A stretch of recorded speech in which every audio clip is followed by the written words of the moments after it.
I'd like to talk to you today about money. We don't learn about money at school, do we?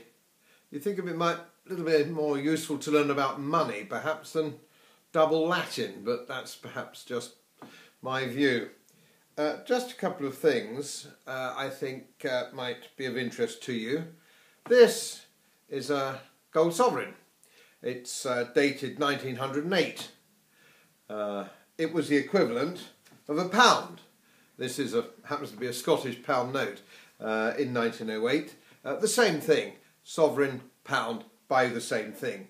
Now, interestingly enough, this sovereign today will buy you about £250 worth of stuff because it's gold.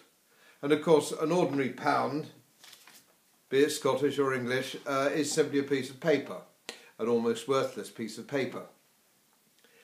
So, do we need Jonathan Creek or some great illusionist to tell us where this money's gone? How can it have been degraded in little more than 100 years to become almost meaningless? Well, let me give you a little bit of a clue here. We moved off gold. We've been on and off gold for a while, but generally speaking, gold has been money for 5,000 years. What is money? Well, it's a store of wealth, some people would argue, a medium of exchange, others would argue. Certainly, it just saves barter, doesn't it? We've got money, it saves us exchanging a dozen eggs for a cab ride or a train fare. So it's a very convenient thing, money. It isn't necessarily intrinsically valuable in its own right. Certainly paper currency isn't, but gold sovereigns, of course, are. So, what went wrong? Well, the trouble is government started printing money. As soon as they didn't have to back paper with gold, it then became degraded. So a dollar, for example, a dollar bill, when they came off the gold standard, Nixon took off the dollar off the gold standard in 1971, the dollar now will only buy you about 8 cents worth of what it would have bought you in 1971. And it's no different for any other currency. It's no different from the pound. It's not much different, would you believe, for the Swiss franc. The Swiss franc is down to worth about 27 cents. So that's also been degraded by not quite so much because they moved off the gold standard. And of course now governments, through their central banks, and believe me, central banks and government are the same thing, central bankers work for the state, they degrade your money. Now, is this a victimless crime, the disappearance of your money? Is it a victimless crime? It isn't. It isn't. It's a victimless crime if you have assets, if you have real estate, bonds, stocks, or indeed gold.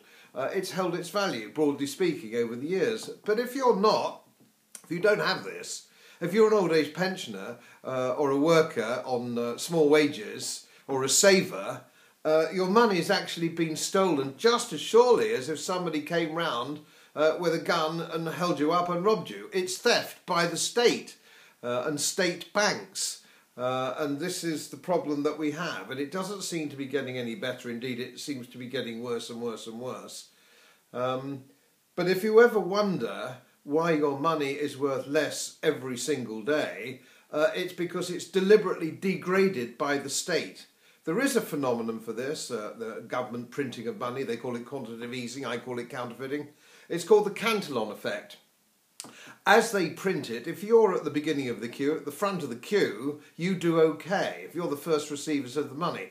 If you're in the middle or further down the list, you just get degraded money.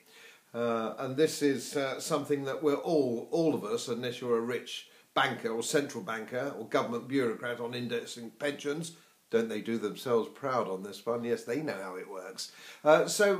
Yeah, this is something that we're going to have to watch out for, and I hope I've explained it to your satisfaction. I have a book called Magic of Banking, which goes into it in a bit more detail, which I'll be giving more information about in a week or two.